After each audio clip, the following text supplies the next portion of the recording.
Buenas tardes a todos. Nuevamente agradecido por estar en este ciclo de telecapacitaciones sobre el manejo del paciente politraumatizado. Mi nombre es Willy Neumann, soy cirujano general, soy cirujano de trauma y emergencias y soy instructor de la Sugerencia Escuela de Emergencias. Vamos entonces a dar continuidad al número 5. Ya llevamos 4 sesiones durante todo el mes de agosto. Para las personas que nos han venido siguiendo hasta este momento, este fin de semana se van a empezar a publicar las evaluaciones de las otras sesiones previas. Entonces pueden asistir a, o como he dicho, el canal de Salud Perú para poder revisar las telecapacitaciones anteriores y responder su evaluación correspondiente para poder optar por la constancia de culminación satisfactoria de este curso. Esta es la primera vez que hacemos este curso de esta forma, de esta modalidad, entonces, bueno, esperamos que siga siendo de su agrado. Hemos tenido buena receptividad de parte de ustedes y, bueno, agradecido, vamos a continuar. El día de hoy, entonces, vamos a hablar sobre los problemas de D, sobre todo de la valoración neurológica propiamente. Vamos a seguir la siguiente agenda. Vamos a ver un momentito que no avanza mi diapositiva.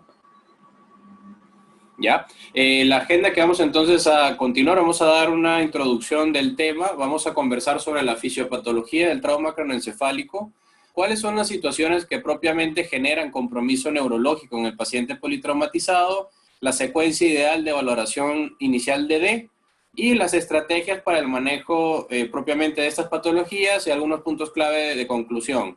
En primer lugar, tenemos que saber que el traumatismo craneoencefálico es la principal causa de muerte, la más frecuente del paciente politraumatizado. En algunas latitudes, en algunas literaturas, habla de hasta una frecuencia de más del 25% de las muertes por trauma a nivel nacional, ¿no? En algunas publicaciones locales, pues hemos visto que el trauma craneoencefálico es la principal causa de discapacidad de los pacientes politraumatizados que sobreviven justamente al mecanismo traumático, ¿no? Y además, generalmente encontramos pacientes no solamente con traumatismos craneoencefálicos puros, sino también asociados a otras lesiones en otros órganos y sistemas. Entonces, el pronóstico de estos pacientes realmente va a depender tanto de la severidad del traumatismo craneoencefálico como de las lesiones asociadas y de la escala de coma de Glasgow inicial al momento de la valoración del paciente, ¿no? En otros países, como Estados Unidos, que ellos hacen publicaciones bastante importantes sobre el costo que le genera al Estado la atención del paciente politraumatizado, se han dado cuenta pues que generan, aparte de miles de ingresos a las emergencias, también representa un gasto de hasta miles de millones de dólares para poder atender ese tipo de pacientes, ¿no? Entonces, la mayoría de los pacientes politraumatizados con trauma craneoencefálico se atienden en los servicios de urgencias y emergencias. Y es importante que el manejo desde el principio sea multidisciplinario. Es importante que algunos conceptos que vamos a tocar el día de hoy son principalmente abordados desde el punto de vista de manejo inicial, ¿okay? El paciente, sobre todo con traumatismo craneoencefálico grave, requiere un manejo un poco más específico y mucho más preciso, que escapa un poco del objetivo de la telecapacitación del día de hoy. Entonces, lo más importante es que siempre que tengamos un paciente con trauma craneoencefálico, principalmente moderado o severo, debe ser abordado desde el punto de vista multidisciplinario con una participación precoz y oportuna del especialista en neurocirugía y la persona encargada del área de cuidados intensivos de la institución.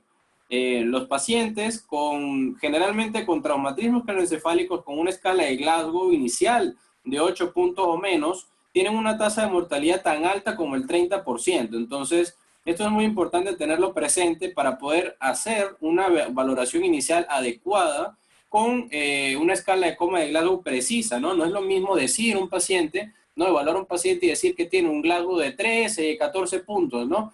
Eso tal vez sí pudiera ser algo similar, porque estaríamos hablando de un trauma craneoencefálico leve, pero existe ya un abismo de diferencia si hablamos de un paciente, por ejemplo, no, sí, tiene 12 y 13 puntos. Ya 12 marca la diferencia entre un trauma craneoencefálico leve y moderado. Entonces ya el manejo del paciente ya es completamente distinto. Entonces, hay veces que pues, uno argumenta, ¿no?, que la escala es difícil de memorizar, etcétera, pero como ya mencioné en otras telecapacitaciones, es importante nosotros adaptar esa realidad a nuestros entornos laborales, ¿no? Entonces, tenemos que utilizar ayudas visuales en nuestras emergencias con los algoritmos de los distintos manejos de las situaciones de emergencias para que sean fuentes de consulta inmediata y rápida para poder disminuir la cantidad de errores en la sala de trauma o la sala de emergencias, ¿no? Entonces, generalmente estos pacientes con trauma craneoencefálico tienen como tienen grandes secuelas o grandes limitaciones posteriores postraumáticas, tienen también una gran necesidad de atención básica de esas complicaciones, ¿no? Úlceras por decúbito, trombosis venosa por inmovilidad, etcétera, ¿no? Entonces, es importante que no solamente se limite la atención del paciente con trauma craneoencefálico al momento agudo, sino verlo con una concepción crónica que requiere posteriormente un manejo de rehabilitación y fisioterapia importante, y eso obviamente en la gran mayoría de los países de Latinoamérica no se lleva a cabo de forma adecuada. Desafortunadamente, a pesar de todos los avances que se han hecho en materia de prevención o todas las políticas de prevención, aún sigue existiendo una gran cantidad de irresponsabilidad, por decirlo de alguna forma, personas que manejan en estado etílico, abuso de alcohol, actividades deportivas de alto riesgo que no tienen los dispositivos de seguridad adecuados, etcétera, ¿no? Entonces todos estos pacientes, todas estas personas son susceptibles a un trauma craneoencefálico y lo podemos recibir en cualquier momento, sobre todo a nivel nacional, que pues ya sabemos que la principal causa de trauma es el trauma cerrado y es los accidentes automovilísticos, ¿no? Entonces, el objetivo principal de la atención del paciente con trauma craneoencefálico es prevenir la lesión secundaria. ¿A qué me quiero referir con eso? Nosotros vamos a tener una lesión primaria, vamos a hablar un poco más en detalle un poco más adelante. Nosotros vamos a tener una lesión primaria secundaria al trauma directo sobre el cráneo. Entonces, hay distintas variantes de lesiones primarias. Lo que debemos evitar es lo que viene después. La lesión secundaria ocurre por distintos mecanismos asociados e inclusive ocurre por una mala reanimación o una mala atención o una atención incompleta del personal de emergencias. Entonces, es necesario prestar atención a los detalles para evitar este tipo de lesiones, ¿no? Entonces, una de las principales causas de este tipo de lesión es la hipoxia, de las lesiones secundarias, lesiones cerebrales secundarias, son la hipoxia y la hipovolemia. Por lo tanto, el manejo temprano de estas dos situaciones que ya hemos venido tratando en las telecapacitaciones previas van a poder permitir disminuir la posibilidad de mortalidad del paciente. El manejo adecuado de la vía aérea de forma precoz en todos los casos de trauma craneoencefálico severo, y además la adecuada infusión de cristaloides o de sangre en el caso del paciente con shock hemorrágico, pues va a representar un factor obviamente que va a beneficiar el pronóstico del paciente. Y evidentemente no es posible manejar al paciente sin el apoyo de UCI y de la especialidad de neurocirugía. Siempre estos son especialidades fundamentales para un adecuado, lograr el mejor pronóstico del paciente. Entonces, para entender la fisiopatología del trauma craneoencefálico, tenemos los siguientes conceptos, ¿no? Todos estos conceptos están involucrados en la regulación principalmente del flujo sanguíneo cerebral. La clave del trauma craneoencefálico, de entender el trauma craneoencefálico, es entender la dinámica hemodinámica del paciente con trauma craneoencefálico. Entonces, en primer lugar, vamos a hablar sobre el concepto de la teoría de Monro-Kelly. Básicamente, la teoría de Monro-Kelly se relaciona con la dinámica de la presión intracraneal. Entonces, básicamente, a grandes rasgos, la teoría nos habla de que cualquier componente individual de la bóveda craneal puede sufrir alteraciones. La que menos sufre alteraciones es el componente fijo, que es el hueso, ¿no? Puede haber fracturas, etc. En el interior, todas las partes blandas, el cerebro propiamente, el volumen general intracraneal puede alterarse dependiendo de distintas circunstancias, ¿no? A pesar de que el contenido, es decir, el cráneo es fijo. El volumen del cráneo siempre va a ser fijo. En otras palabras, para decirlo de una forma un poco más sucinta, el cerebro va a tener un mecanismo de compensación para mantener su equilibrio de la presión intracraneal, ¿no? va a mantener una presión intracraneal a expensas de los distintos componentes que están dentro de la cavidad craneal. Entonces, de acuerdo con esto, vamos a tener la posibilidad de que los distintos componentes se desplacen o disminuyen en volumen, entiéndase, volumen de líquido cefalorraquídeo o volumen sanguíneo, para poder mantener la presión intracraneal normal. Cuando existe alguna alteración de los mecanismos compensatorios que buscan mantener la presión intracraneal en valores normales, pues va a ocurrir una serie de manifestaciones clínicas que van a condicionar la descompensación progresiva del paciente. En segundo lugar, tenemos los mecanismos de autorregulación o de regulación del flujo sanguíneo cerebral. Entonces, en situaciones normales, el cerebro se va a mantener o va a mantener un flujo sanguíneo constante mediante un mecanismo o varios mecanismos de autorregulación, y esto va a permitir el equilibrio entre el suministro de oxígeno y el metabolismo celular cerebral. La autorregulación lo que va a buscar propiamente es mantener el concepto más clave de todos, que es la presión de perfusión cerebral, ¿no? La presión de perfusión cerebral debe mantenerse habitualmente se logra mantener a través de estos mecanismos de regulación entre 50 a 150 milímetros de mercurio. Bien sea por debajo o por encima de ella, se pierde esta autorregulación. Entonces ya el flujo sanguíneo cerebral va a depender directamente y únicamente de la presión arterial. Entonces, mientras se mantenga el rango de presión de perfusión cerebral entre 50 y 150, los mecanismos de autorregulación van a funcionar de forma habitual. Entonces, ¿cuándo cambia todo esto? Cuando ocurre una lesión cerebral importante, una lesión cerebral grave, va a interrumpir todos estos mecanismos de autorregulación, ¿no? En lo que respecta a la presión de perfusión cerebral propiamente, es una fórmula, básicamente es la diferencia entre la presión arterial media y la intracraneal. Ambos valores pueden ser medidos en la emergencia. ¿Okay? La diferencia es que la presión arterial media se logra medir o se puede medir de una forma no invasiva, mientras que la presión intracraneal requiere, o es la forma más confiable para obtener el valor de presión intracraneal, requiere una derivación ventricular externa. Esto ya es más del manejo de neurocirugía, pero obviamente es algo que requiere un abordaje invasivo. Entonces, el objetivo es mantener la perfusión cerebral, la presión de perfusión cerebral, entre 55 y 60 milímetros de mercurio. Entonces, ¿cuáles pueden ser las relaciones entre la presión intracraneal y la presión de perfusión cerebral? Pues básicamente el hecho de que la presión intracraneal al disminuir puede generar una mejoría de la presión de perfusión cerebral. Entonces, este es el fundamento de que si existe una lesión intraparenquimatosa o un hematoma intracraneal que incrementa la presión intracraneal, pues el drenaje quirúrgico puede favorecer la disminución de la presión intracraneal y por consiguiente va a incrementar o va a mejorar la presión de perfusión cerebral. Entonces, ¿qué sucede también con el otro componente, la presión arterial media?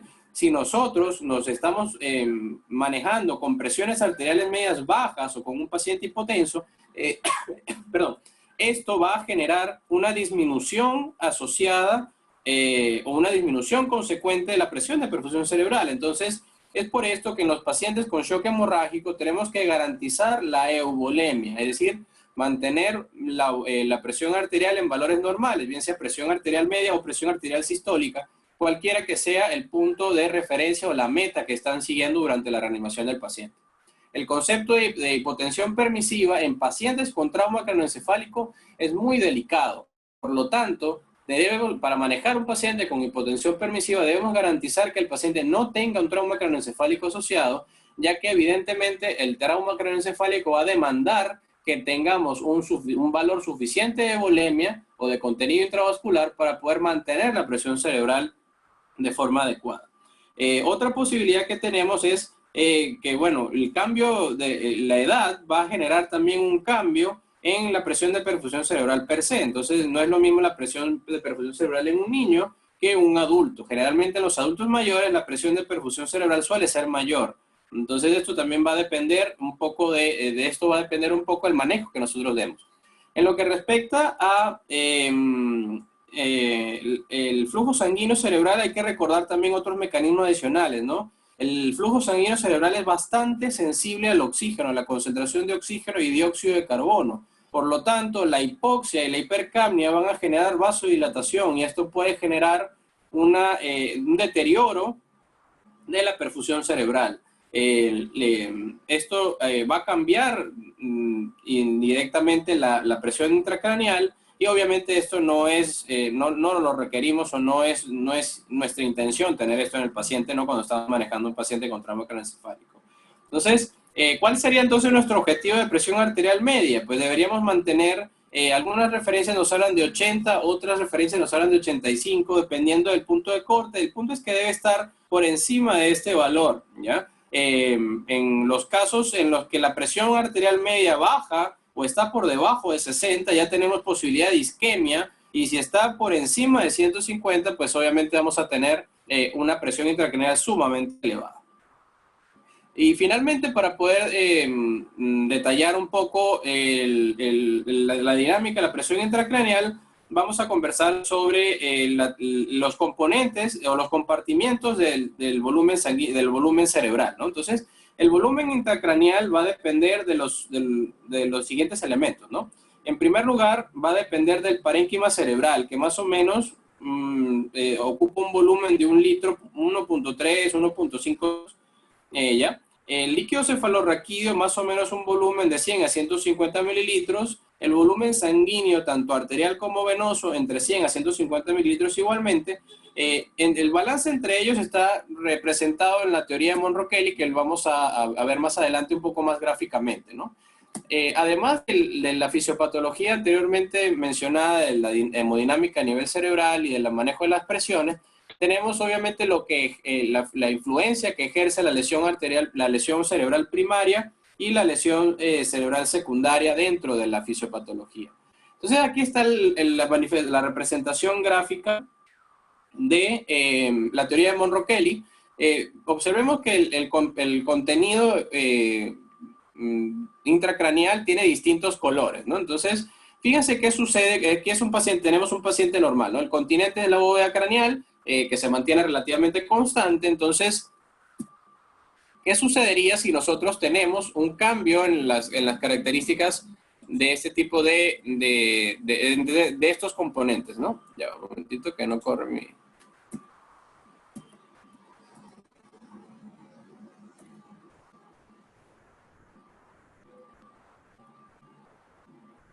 Ya, bueno, no corre la animación, no importa.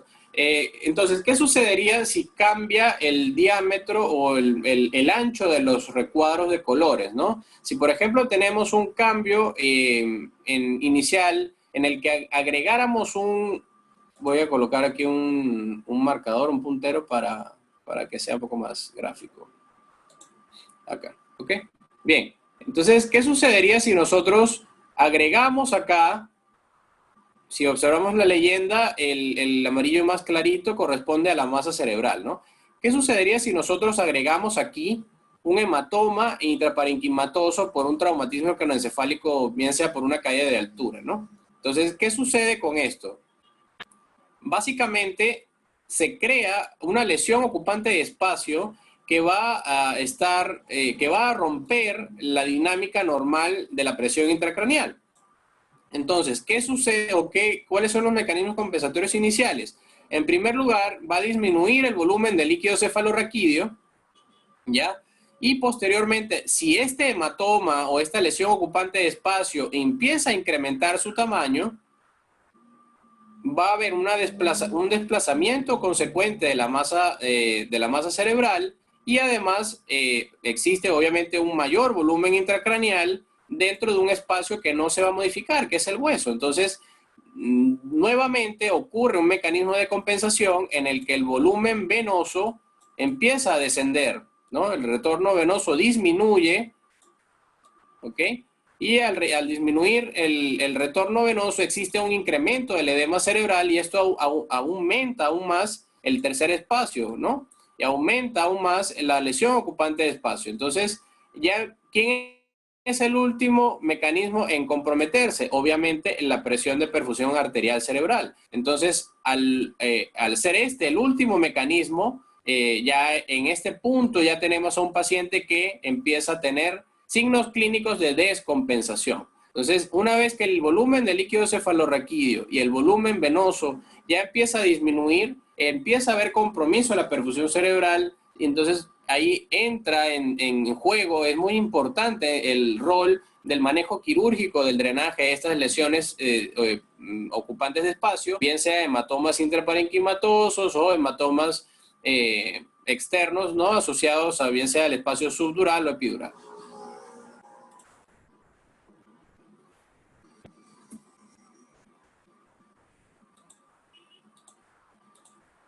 Entonces, dentro de la fisiopatología también vamos a encontrar que existe el peor momento de la evolución del paciente politraumatizado con trauma craneoencefálico severo es la herniación cerebral, ¿no? Es el evento final posterior al cual, pues, la mortalidad es muchísimo mayor, ¿no? Entonces, nosotros tenemos una gran variedad de posibilidades a través de las cuales el cerebro se puede herniar, ¿ok? La herniación ocurre cuando la presión intracraneal incrementa de forma importante, ¿no? Entonces, los principales tipos de herniación son la herniación uncal, la herniación central y la herniación cerebelar, ¿no? Entonces, el uncus, que es la porción más medial del hemisferio cerebral, es la primera estructura que se va a desplazar por debajo del tentorio, ¿no? Anatómicamente es la primera estructura que se va a desplazar y al ocurrir este tipo de herniación vamos a tener clínicamente la compresión de las fibras parasimpáticas que van con el tercer par craneal. Entonces, aquí empieza a tener un rol importante lo que vamos a hablar más adelante en la valoración inicial. Las pupilas van a estar fijas y dilatadas, probablemente asociadas también a un componente motor contralateral, ¿no? Ya estamos hablando de la porción medial del hemisferio, ¿no? En los casos de que ocurra una herniación central, las lesiones de la línea media, como lesiones en lóbulos o vértices de las lesiones frontales y occipitales, vamos a tener algunos cambios respecto a la forma de la pupila. Vamos a tener más bien pupilas puntiformes bilaterales. Y podemos tener signos adicionales como el signo de Babinski bilateral y también cambios en el tono muscular, ¿no? Entonces, además de esto, más adelante, si la herniación se prolonga, vamos a empezar a ver al paciente con cambios de la dinámica ventilatoria asociada, en este caso, a hiperventilación, y va a presentar también una postura de decorticación. Ya cuando se ocurre la herniación de la región cerebelar, ya en la parte posterior, puede ocurrir la herniación hacia arriba o hacia abajo, ¿no?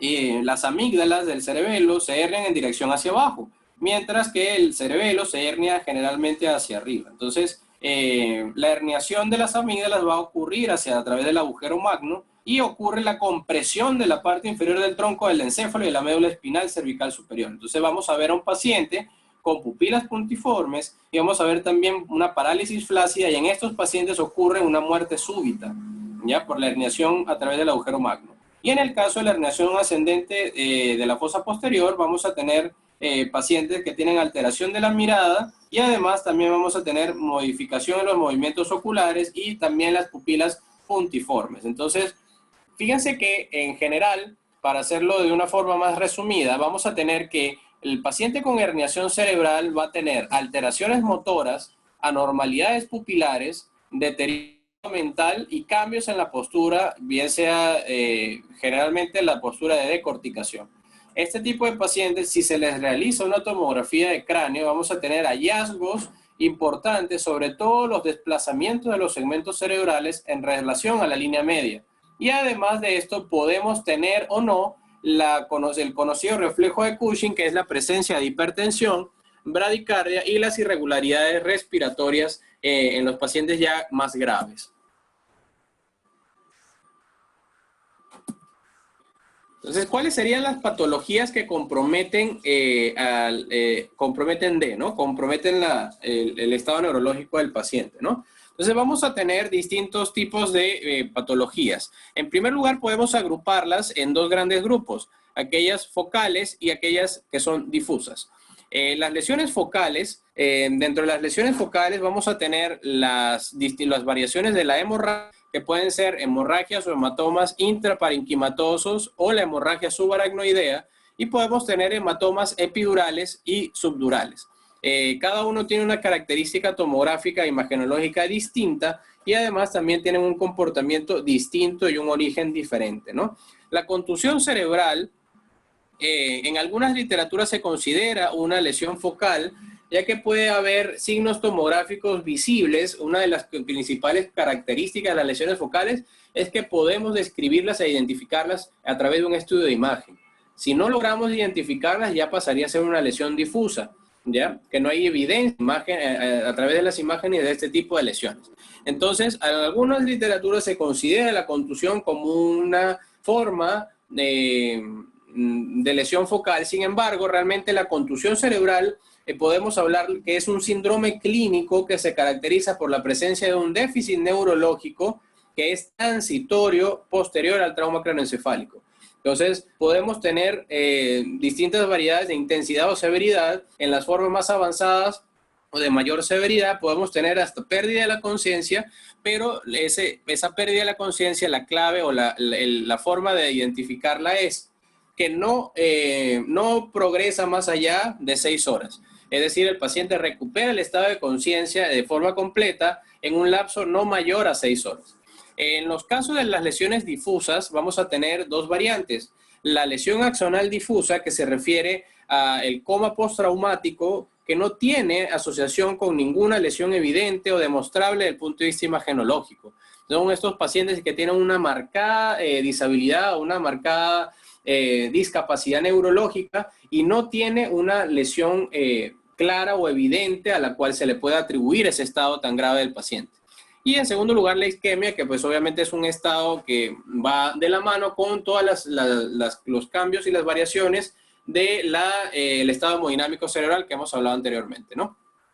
Otro tipo de lesiones que podemos encontrar son las lesiones óseas, ¿no? Las fracturas de cráneo. Dentro de las fracturas de cráneo vamos a tener las fracturas de base, dividida en la fosa anterior, media y posterior, con sus distintos signos clínicos, y la bóveda craneal.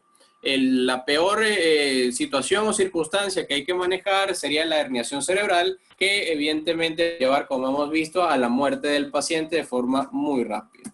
Entonces, vamos a tener los siguientes ejemplos, ¿no? Vamos a ver cómo se reconocen a través de tomografía las lesiones focales. Entonces, en primer lugar, comencemos con el hematoma subdural. El hematoma subdural ocurre en el espacio entre la dura madre y el cerebro, ¿no? En la zona que está por debajo de la dura madre.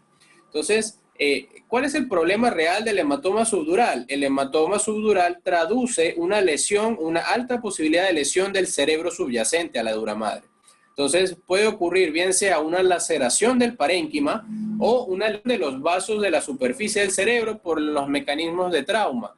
Principalmente el mecanismo de aceleración y desaceleración, que como vimos en la primera telecapacitación, pues es uno de los mecanismos que genera ruptura vascular, no solamente a nivel cerebral, sino en otros órganos como las vísceras macizas abdominales, y esto pues genera el sangrado a nivel del espacio correspondiente, ¿no? En este caso, fíjense cómo, si hablamos generalmente de vasos de superficie, los vasos principalmente lesionados son los vasos venosos a nivel cerebral, y la imagen clásica del punto de vista tomográfico es una masa en forma de luna creciente, como está señalada por la flecha, que está adyacente a la parte interior del cráneo. Entonces, generalmente en la concavidad del cráneo, sobre todo a nivel lateral, y se extiende por todo el borde del cráneo.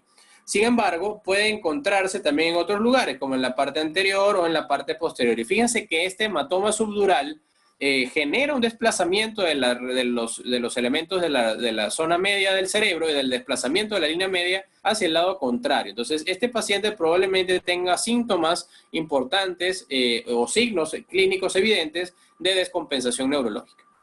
El segundo ejemplo que vamos a hablar es del hematoma epidural. Entonces, el hematoma epidural es un gran camaleón. ¿Por qué digo esto? Porque los hematomas epidurales clásicos son aquellos pacientes que ingresan caminando a la emergencia, conversando, diciendo que se sienten bien con un pequeño dolor de cabeza, pero que al tiempo, un poco tiempo después de haber ingresado, el paciente empieza a tener deterioro progresivo del estado de conciencia, altera la escala coma de Glasgow y al cabo de unas pocas horas el paciente ya tiene criterios de intubación. Entonces, ¿Cuál es el problema del hematoma epidural? El problema del hematoma epidural es que es una lesión principalmente de origen arterial. Entonces ocurre entre la dura madre y la tabla ósea propiamente. Entonces en el espacio por arriba de la dura madre, en el espacio por encima de ella. Entonces, ¿qué sucede? ¿Cuál es el mecanismo principal de producción de este tipo de hematomas? Las fracturas temporoparietales. Entonces, ¿quién transcurre por el temporal o a lo largo del temporal? La arteria meningia media. Entonces, la arteria meningia media es principalmente la fuente de sangrado en este tipo de pacientes en la gran mayoría de los casos. También puede existir, obviamente, otra fuente de sangrado, como por ejemplo la ruptura de los vasos sanguíneos de la tabla que están entre la tabla interna y la dura madre. Entonces, ¿qué sucede con este tipo de pacientes? Ocurre un mecanismo mecanismo de masa, un efecto de masa que va a generar síntomas también en el paciente de forma progresiva. Entonces, la imagen típica desde el punto de vista tomográfico es una imagen hiperdensa en forma de lente biconvexa, como ven señalada por la flecha amarilla, y este tipo de lesiones generalmente ocurren en los extremos laterales de la cavidad craneal cuando estamos analizando la tomografía. Sin embargo, también podemos encontrarla en la región frontal, en la fosa posterior. Hay posibilidad de que la apariencia del hematoma epidural en un porcentaje menor de casos tenga algunas variaciones, ¿no? Primero, que la imagen no sea biconvexa perfectamente, sino que el lado que da más hacia el cerebro sea más recto y el lado que está hacia el hueso ya es más convexo. Y la otra posibilidad, en un 5% o menos de casos, es la forma de luna creciente igualita al hematoma epidural. Entonces, ¿cuál va a ser una forma de distinguirlo? La localización y la extensión. Y fíjense también que las características de atenuación del hematoma epidural, fíjense que es una atenuación un poco más uniforme, ¿no? Entonces es bastante hiperdensa y se ve muy uniforme la hiperdensidad. El hematoma intraparenquimatoso lo observan a la derecha, es un área hiperdensa, generalmente redondeada, de bordes no muy bien definidos, pero que generalmente está rodeada por un halo más hipodenso, que puede corresponder a la presencia de isquemia alrededor del foco de sangrado, evidentemente por mecanismo de compensación de vasoconstricción, para poder controlar el sangrado de forma oportuna. Las distintas tipos de hemorragia intraparenquimatosa, hay distintos tipos de formas de clasificarla, y el manejo va a depender si hay desplazamiento o no de línea media y si hay drenaje o no hacia los ventrículos. Y la última variación es la hemorragia subaracnoidea, donde fíjense que la característica de este tipo de hemorragia es que se evidencian áreas hiperdensas en relación con los surcos o los pliegues cerebrales. Entonces, recordamos, ¿no?, que el cráneo tiene un volumen fijo y estas lesiones van a generar efecto de masa porque el cráneo no va a incrementar su tamaño para poder aliviar la presión. Entonces, va a generar una presión inevitable, una elevación de la presión intracraneal de forma inevitable, y esto va a disminuir progresivamente el flujo sanguíneo cerebral y la presión de perfusión cerebral va a caer. Y ahí es cuando vienen las lesiones secundarias asociadas a hipoxia de hipoperfusión. Entonces hablamos un poquito más sobre las lesiones axonales difusas.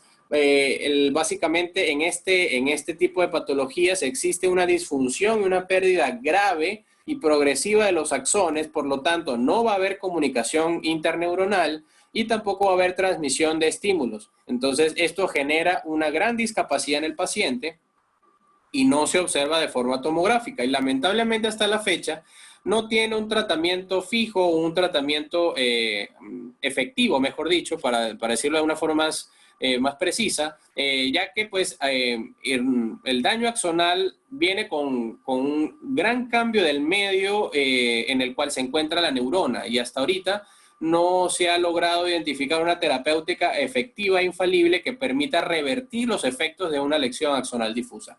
En los casos de la isquemia generalmente ocurre secundario a todos estos mecanismos de vasoconstricción, y de alteración de la perfusión cerebral. Es altamente frecuente en pacientes con trauma craneoencefálico politraumatizados, ya que pues la presencia de otros focos de sangrado va a disminuir la presión arterial y ya vimos cómo esto repercute en la presión de perfusión cerebral. Entonces, el cerebro siempre va a ser altamente sensible a reducciones discretas del flujo sanguíneo porque es muy sensible a la hipoxia. Entonces, los cambios de la presión arterial vamos a poderlos observar también en los primeros días del trauma y tienen efectos adversos, ¿no? Entonces, son parte de los mecanismos de compensación, pero llega un punto en el que el mecanismo de compensación genera otro tipo de inconvenientes, en este caso, la isquemia de determinados sectores, y eso es lo que hay que evitar. Entonces, es posible de no encontrar, eso es importante tenerlo claro, es posible que no encontremos ninguna evidencia imagenológica de ninguna de las dos lesiones en las fases iniciales.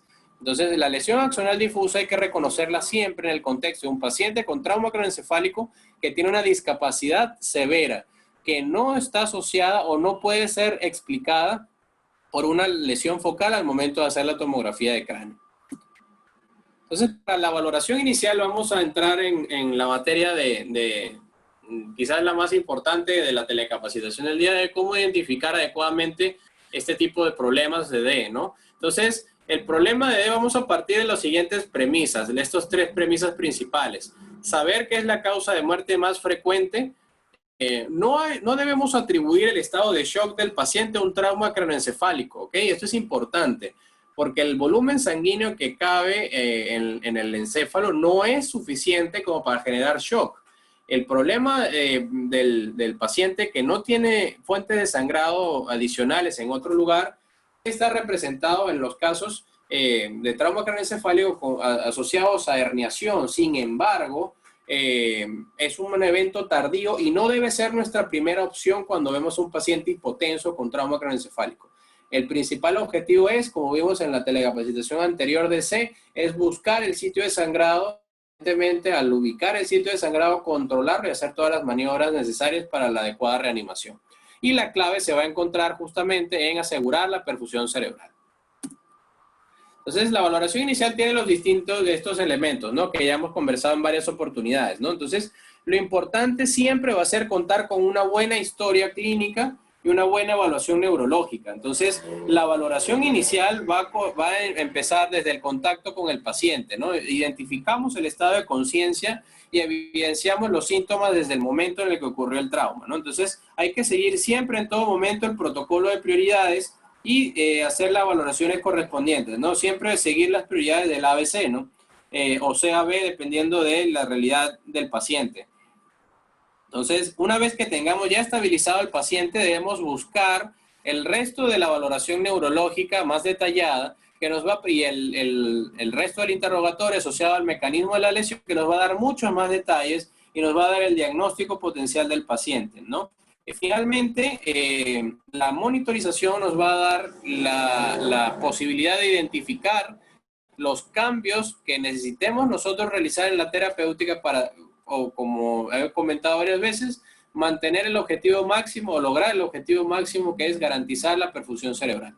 Entonces, ¿cuáles son los elementos de la valoración neurológica? Los elementos de la valoración neurológica son la identificación de la categorización del paciente dentro de la escala de coma de Glasgow, la evaluación pupilar y la presencia o la de signos de focalización. Entonces, dentro de los distintos mecanismos posibles, ya hemos visto una gran cantidad de mecanismos potenciales, dentro de las cuales los principalmente asociados a traumas craneoencefálicos severos son los accidentes de tránsito con eyección de vehículos, las caídas de altura y los volcamientos. Todos estos tres mecanismos son los que más asociación tienen con trauma craneoencefálico severo. Entonces es importante que un paciente que tenga estos mecanismos, nosotros lo evaluamos con alto índice de sospecha de tener la posibilidad de una lesión grave, ¿ok?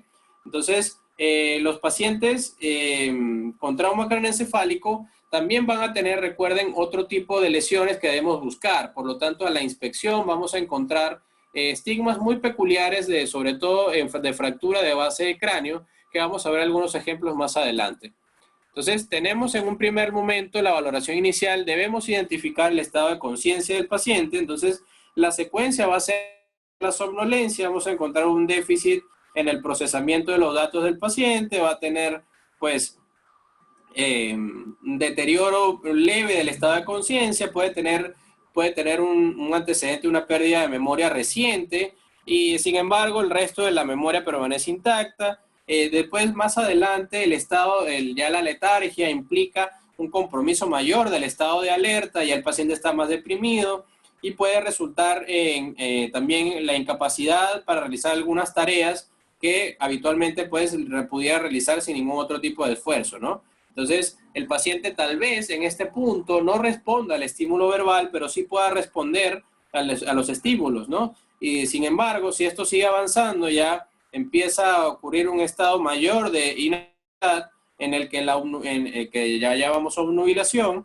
En este caso, ya el paciente va a responder menos a los estímulos, evidentemente no va a responder verbal y mucho menos, menos evidente va a ser la respuesta a los estímulos.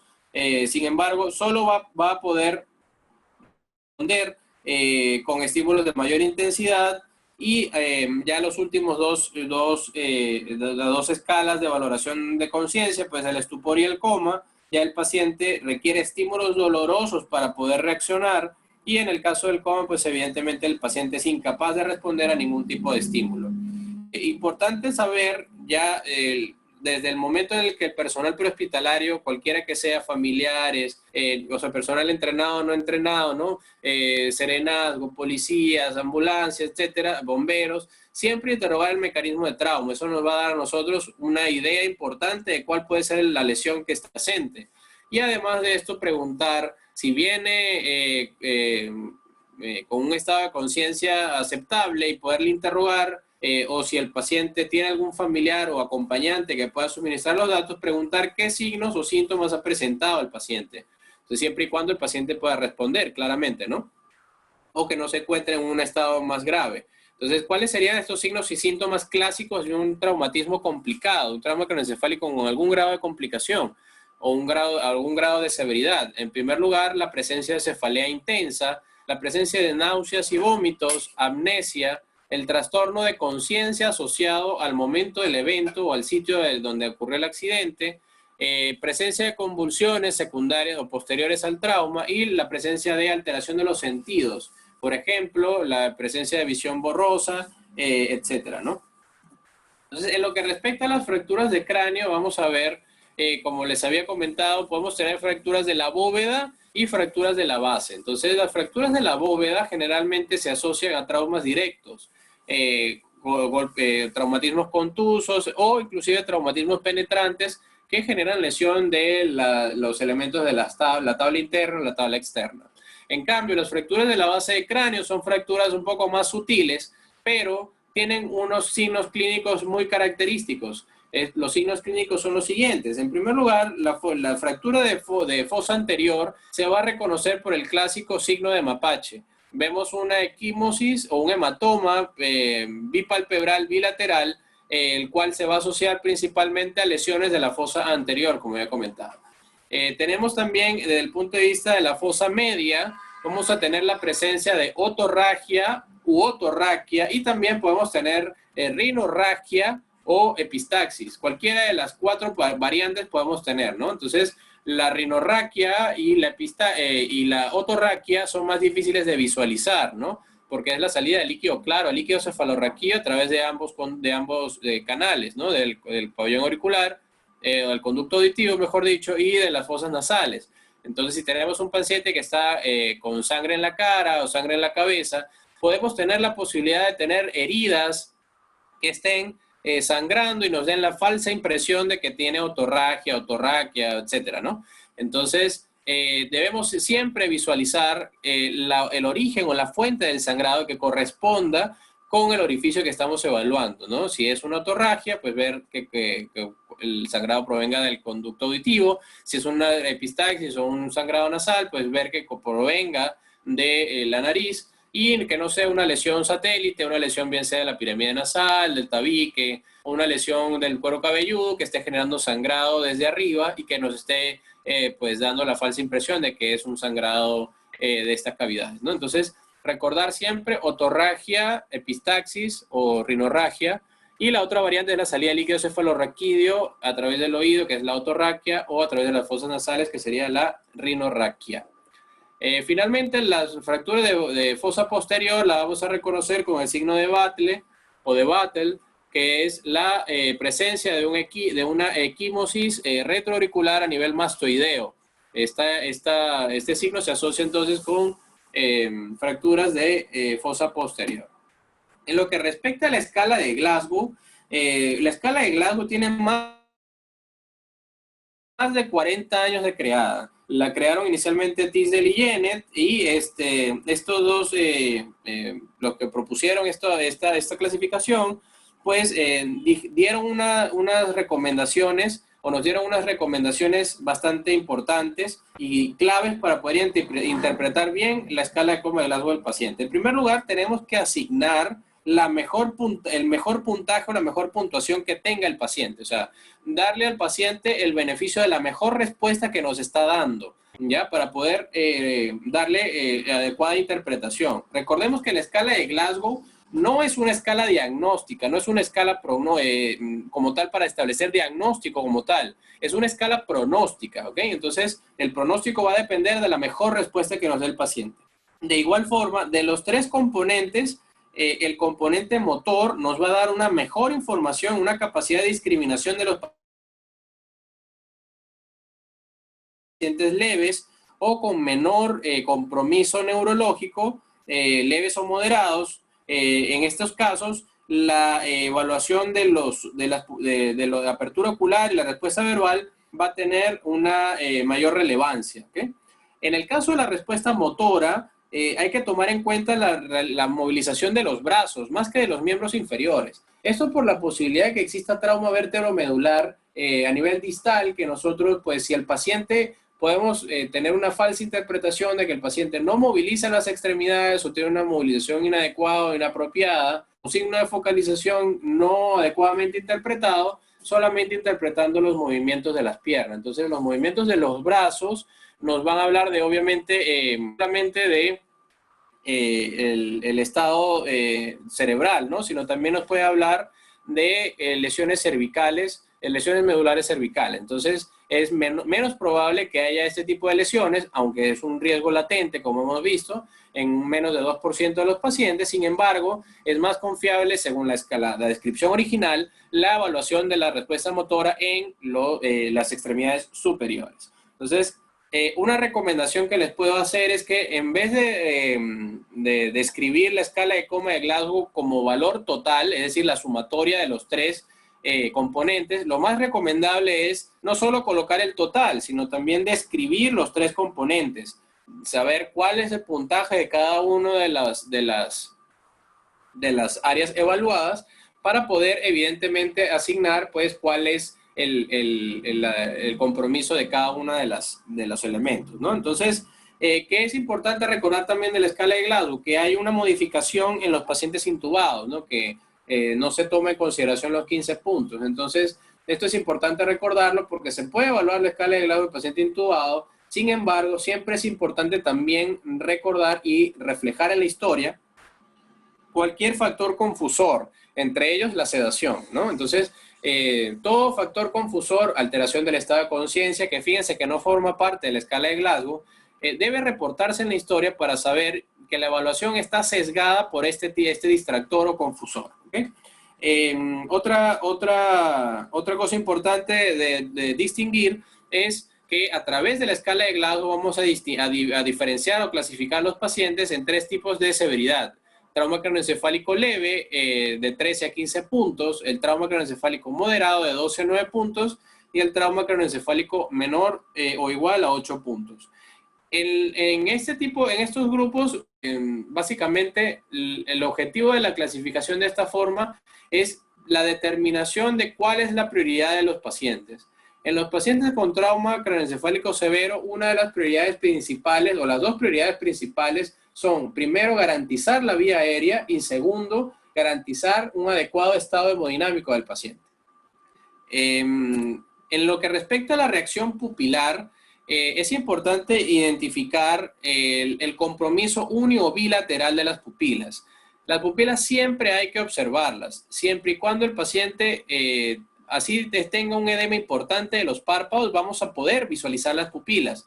Siempre que tenga ojos, el paciente puede evaluársele las pupilas. La única razón para no evaluar la pupila es que el paciente tenga un trauma ocular importante con enucleación traumática del ojo o algún problema penetrante en el ojo que haya necesidad de inmovilizar el ojo y no explorarlo. Pero de resto, los pacientes que tengan, así sea un equimo, un edema importante de los párpados, cualquiera que sea la causa, si el paciente tiene la capacidad de abrir el ojo o nosotros poder abrir el ojo, pues podemos visualizar siempre las pupilas y debemos hacerlo. Porque fíjense toda la información que nos da las pupilas. Las pupilas nos pueden hablar de compresión del tercer par craneal, lesiones simpáticas, la presencia de hemorragias intracraneales, hemorragias pontinas, lesiones de la vaina carotidia, el uso de fármacos o drogas, la presencia de encefalopatía metabólica y sobre todas las cosas, la presencia de una perfusión cerebral inadecuada. La midriasis bilateral es la característica típica de una presión de perfusión cerebral completamente inadecuada que obviamente genera una hipoxia cerebral importante con daño cerebral asociado. Entonces, el tercer elemento de la valoración neurológica es la identificación de los signos de focalización. Y para la identificación de los signos de focalización debemos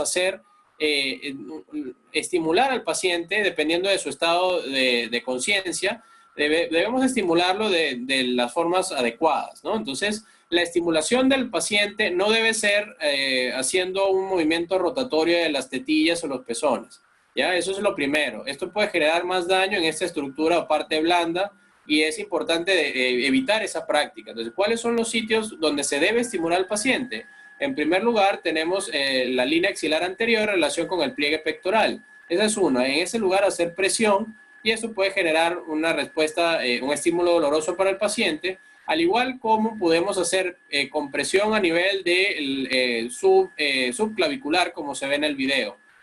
Además de esto, podemos hacer compresión sobre el esternón y la última, y es la que más dolor genera, sin embargo es bastante útil para el momento de evaluar pacientes, sobre todo que están ya estuporosos o que tienen ya un compromiso del estado de conciencia importante, que es la compresión del lecho objeto romo. Si nosotros comprimimos con un objeto romo, no puntiagudo obviamente, a nivel del lecho unguial, esto genera un estímulo lo suficientemente doloroso sin generar daño al paciente para que pueda desencadenar una respuesta.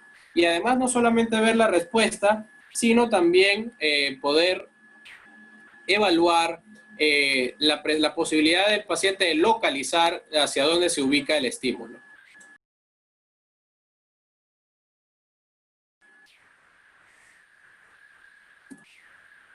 Entonces, ya una vez evaluado el paciente y ya identificado cuál es el grado de severidad del traumatismo, vamos a identificar cuáles son las perlas o las claves para el manejo de DD. En primer lugar, la evaluación. Todo esto va a depender de la evaluación del estado neurológico y la determinación de los signos de focalización del paciente. Después debemos prevenir las lesiones secundarias en todo momento. Debemos mantener una adecuada oxigenación para evitar la hipoxia. Debemos mantener normocapnia, ¿ya? Evitar evidentemente la hiper o hipocapnia y adecuar la reanimación del paciente para garantizar que el paciente no esté hipoperfundido. Debemos garantizar también la normotermia y el estado metabólico, un estado metabólico normal. Esto implica la normalización también del medio interno y la normalización del estado metabólico asociado al metabolismo de la glucosa del paciente, ¿no? Después tenemos que evaluar y manejar el incremento de la presión intracraneal. La monitorización de la presión intracraneal, como les he comentado, es una estrategia invasiva, requiere del apoyo de neurocirugía y aparte está indicada principalmente en pacientes en quienes tienen una escala de Glasgow generalmente menor de 8, asociada a una lesión cerebral identificada en el estudio de imagen. En algunos casos puede encontrarse una lesión cerebral, pero que el paciente no tenga una escala de Glasgow menor de 8 puntos o igual a 8 puntos. En estos casos también es admisible. Lo importante es identificar una lesión cerebral asociada. en pacientes que no tienen lesión cerebral y que no tienen un compromiso importante del estado de coma de Glasgow, de la escala de coma de Glasgow, pues evidentemente la monitorización intracraneal no está indicada de rutina. Entonces, la evaluación urgente por neurocirugía, el manejo multidisciplinario es fundamental, al igual que la realización precoz y oportuna de las imágenes correspondientes. Nunca se debe priorizar una imagen antes del estado hemodinámico del paciente. Se debe estabilizar al paciente, resolver las prioridades del paciente de forma adecuada y oportuna antes de realizar el estudio de imagen.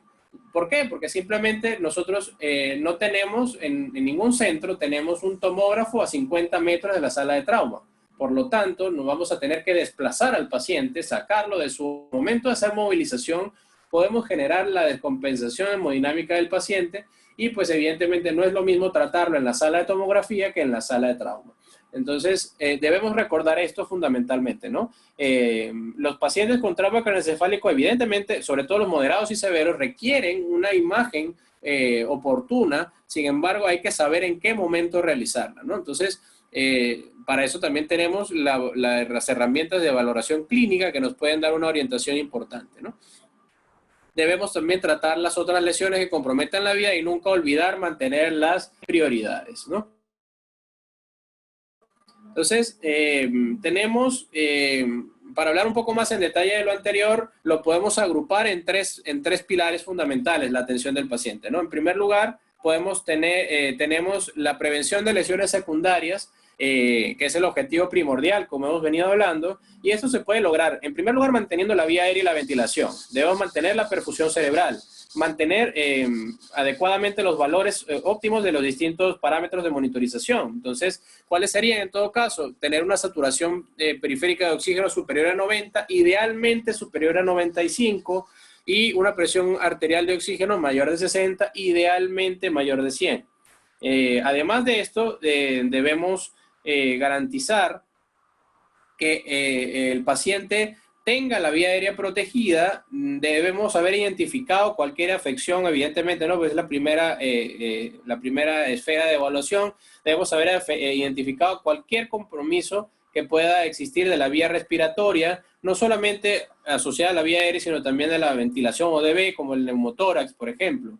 Importante también en lo que respecta al manejo de los gases a nivel arterial, mantener una presión arterial de CO2 entre 35 y 45, evitar la hipercapnia en todo momento. En ocasiones se puede manejar una hipercapnia permisiva, sin embargo, no es una estrategia ampliamente recomendada y no debe manejarse más allá la PCO2, más allá de 45 milímetros de mercurio. En lo que respecta a la hipovolemia, debemos garantizar una presión arterial sistólica mayor de 90, una presión arterial media mayor de 80. Estos valores, como les digo, en la literatura pueden encontrarlo variable, pero estos son los valores que más frecuentemente podemos encontrar en las guías internacionales. Y sobre todas las cosas, identificar las causas de disminución o de hipotensión, de disminución de la presión arterial externas o afuera del cráneo. Sobre todo las hemorragias ocultas, como comentamos en la semana pasada, bien sea hemotórax, bien sea la presencia de sangrado intraabdominal, hemorragia intraabdominal o la hemorragia pélvica y retroperitoneal. En los casos de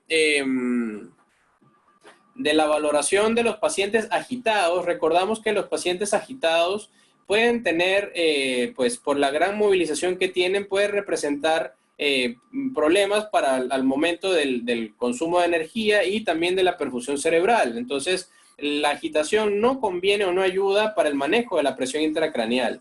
Entonces, el manejo de la agitación, en primer lugar, debe manejarse la hipoxemia, ¿no? La hipoxia, si está presente, tratarla. Si es necesario sedar al paciente, se debe considerar el uso de un agente que sea de acción corta y que tenga un mínimo efecto sobre la presión arterial.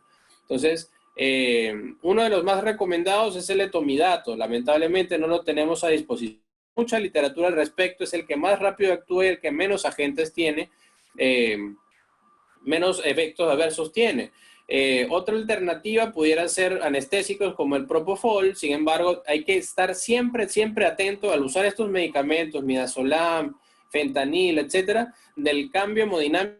Entonces, si utilizar estos medicamentos va a representar una alteración del estado hemodinámico, debemos buscar otras alternativas. En los casos, entonces, para el manejo de la presión intracraneal, nosotros podemos tener distintas posibilidades, distintos manejos, ¿no? Lo importante es recordar que el valor normal de la presión intracraneal, además de variar con la edad, existe un promedio entre 2 a 20 milímetros de mercurio. Cuando ya tenemos un paciente con 20 milímetros de mercurio de presión intracraneal, el paciente ya está en el borderline del inicio de los síntomas de los cuadros clínicos de gravedad. Y el rango entre 20 y 25 nos alerta de que es necesario utilizar las medidas para el manejo de la presión intracraneal. Entonces, este tipo de manejo, ya lo vamos a ver a continuación, siempre tiene que ir de la mano con el manejo de las prioridades del paciente, ¿no? Una de las cosas importantes que tener de acuerdo a la severidad del traumatismo es que la presencia de traumatismo craneoencefálico no es igual a la realización de tomografía, ¿ok? La realización de tomografía computarizada está indicada en los pacientes que tengan traumatismos craneoencefálicos moderados o severos, ¿ok? Y para eso debimos haber hecho una escala de coma de Glasgow de forma adecuada. La otra posibilidad de tener, de requerir una tomografía es la presencia o no de alteración del estado de conciencia y de otros síntomas, independientemente del valor de la escala de coma de Glasgow inicial. Hay unos factores predictores para la necesidad de realización de tomografía que están ya previamente validados y descritos, de los cuales pues nos hablan básicamente que la presencia de un mecanismo grave o importante, independientemente del valor de la escala de Glasgow, asociada a algún signo de alarma, bien sea pérdida del estado de conciencia, transitoria, amnesia, vómitos, etcétera, pudiera justificar la realización en los pacientes de tomografía a pesar de tener una escala de coma de Glasgow de 13 o más. Sin embargo, la mayoría, para no decir casi todos los pacientes con trauma craneoencefálico leve, que es realmente la mayoría de los casos de trauma craneoencefálico en general, la mayoría puede ser dado de alta sin necesidad de un estudio tomográfico, pero lo que sí es importante es garantizar de que el paciente tenga un mínimo de tiempo de observación de 4 a 6 horas, sobre todo asociado a los mecanismos de trauma al interrogatorio. Si existen factores de riesgo ya es distinto, ¿no? Por ejemplo, adultos mayores, pacientes que usan terapia anticoagulante, etcétera, que así sean mecanismos leves pueden generar, y obviamente en los casos sobre todo de los adultos mayores, el cambio del volumen cerebral pues permite que el espacio intracraneal sea más fácil de ocupar por lesiones o más lesiones ocupantes de espacio y evidentemente se manifiestan de forma clínica, se manifiestan tardíamente. Entonces esto es importante tenerlo en consideración, ¿no? Entonces también otros pacientes con posibilidad de gravedad o factores de riesgo, aquellos que tengan trastornos de la coagulación, desórdenes hemorrágicos, procedimientos neuroquirúrgicos previos, todos estos pacientes requieren, si son dados de alta, requieren una orientación importante de los signos de alarma que pudieran ameritar que regresen o también considerar hospitalización para observación ya en piso. En los pacientes con trauma craneoencefálico moderado y grave ya requerimos la tomografía y en los pacientes que tienen posibilidad pues de valoración ya de la especialidad, pues cualquier otro manejo ya más específico, ¿no? Basado en la imagen. En lo que respecta a la parte clínica, en la hospitalización, importante siempre hacer una valoración sucesiva de los síntomas neurológicos para poder determinar la progresión de los síntomas o la mejoría para determinar los criterios de alta que pueda tener el paciente. Entonces, en lo que respecta al manejo de las medidas antiedema, tenemos varias medidas generales que podemos hacer en la emergencia, ¿no? La medida quirúrgica principal para el manejo de la presión intracraneal, de la elevación grave de la presión intracraneal con síntomas precipitantes, demasiado evolución rápida, es la craneectomía descompresiva. Y ese manejo es netamente de neurocirugía, ¿no? En algunos países el cirujano de trauma lo hace, sin embargo requiere entrenamiento previo y lo importante es que esto va a partir de dos cosas. Primero, de la evaluación clínica neurológica y segundo, de la valoración o la medición, monitorización de la presión intracraneal. Entonces, en primer lugar, comenzamos con la posición de la cabeza, ¿no? Algo muy elemental que en algunas camillas de nuestras emergencias no tenemos. Mantener la cabeza elevada a más o menos 30 grados, ¿no? Esto es una medida en tema elemental porque mejora el flujo sanguíneo cerebral, al mejorar el retorno venoso, el drenaje, mejor dicho, el drenaje venoso cerebral, evita el edema cerebral. El volumen sanguíneo cerebral bajo, recordamos que puede disminuir la presión intracraneal, por lo tanto, esta maniobra es muy básica y muy necesaria, ¿no? De forma inicial. En segundo lugar, el control de la temperatura. Los pacientes no deben tener fiebre, hipertermia ni hipotermia, ya que ambos extremos pues, nos van a alterar la demanda metabólica cerebral y eso traduce un cambio en la presión intracraneal. En tercer lugar, las profilaxis de las convulsiones. Entonces, las convulsiones debemos evitarlas porque obviamente los movimientos involuntarios van a generar un requerimiento metabólico adicional y pueden incrementar la presión intracraneal. Entonces, en estos casos podemos considerar administrar fenitoína a dosis de carga, ¿no? 20 miligramos por kilo, y en los casos, pues, utilizar anticonvulsivos adicionales en los que pues sea necesario, ¿no? Porque el uso de anticonvulsivantes y de forma inadecuada puede retardar o repercutir de forma negativa en la recuperación del cerebro. El manejo de los líquidos es algo controversial, ¿no? Y lo más importante y la clave del manejo de los líquidos es lograr mantener al paciente en euvolemia, es decir, que su volumen sanguíneo esté constante y se mantenga en las metas que estamos buscando, que ya hemos comentado, ¿no? Entonces, la presión de perfusión cerebral debe mantenerse a toda costa. La hipoperfusión o la hipovolemia siempre va a ser perjudicial. Entonces, debemos utilizar las soluciones isotónicas convencionales, ¿no? La solución de cloruro de sodio. Si el paciente tiene pérdida de sangre, reponer con sangre. Debemos evitar siempre los líquidos hipotónicos, eso sí es obligatorio. Entonces, dentro de los líquidos, ¿qué más podemos tener? No, podemos tener el uso de otro tipo de soluciones, ¿no? Las soluciones que podemos tener también a disponibilidad y más que todo, pues son bastante frecuentemente utilizadas en el contexto de los cuidados intensivos o cuidados intermedios de mayor monitorización, es el uso del manitol o las soluciones hipertónicas. Entonces, el manitol es un diurético osmótico, es muy potente, ¿no? Y tiene asociada una pérdida de volumen intravascular. Entonces, ocurre una diuresis importantísima. Entonces, esto reduce la presión intracraneal y puede mejorar el flujo sanguíneo cerebral. Sin embargo, hay que tener cuidado con las complicaciones posteriores o los efectos adversos de esta diuresis osmótica. Es importante recordar que debemos mantener el medio interno igualmente normal, es decir, monitorizar, si el manitol se utiliza, monitorizar el sodio sérico y mantenerlo siempre en valores normales. ¿Okay? Evitar en todo momento las alteraciones, sobre todo la hiponatremia, que nos va a producir obviamente complicaciones graves al momento de valorar del seguimiento del paciente, ¿no? Entonces, el inicio de acción del manitol es bastante precoz, sin embargo, 30 minutos en el contexto del paciente con trauma es una eternidad. Sin embargo, la duración de su efecto es prolongada, dura unas horas, ¿no? Y la dosis inicial deberíamos utilizar no más de 4 gramos por kilo al día. El bolo recomendado de forma intermitente es de 0,25 a 1 gramo por kilo. Sin embargo, esto varía dependiendo de si el paciente está hipotenso o no. Entonces, una forma buena de hacer la monitorización es a través de la gasometría arterial, verificando la osmolaridad del plasma, de la osmolaridad de la sangre y además revisando los electrolitos de forma continua, ¿no? Entonces, debemos tener consideraciones particulares cuando vayamos a utilizar el manitol.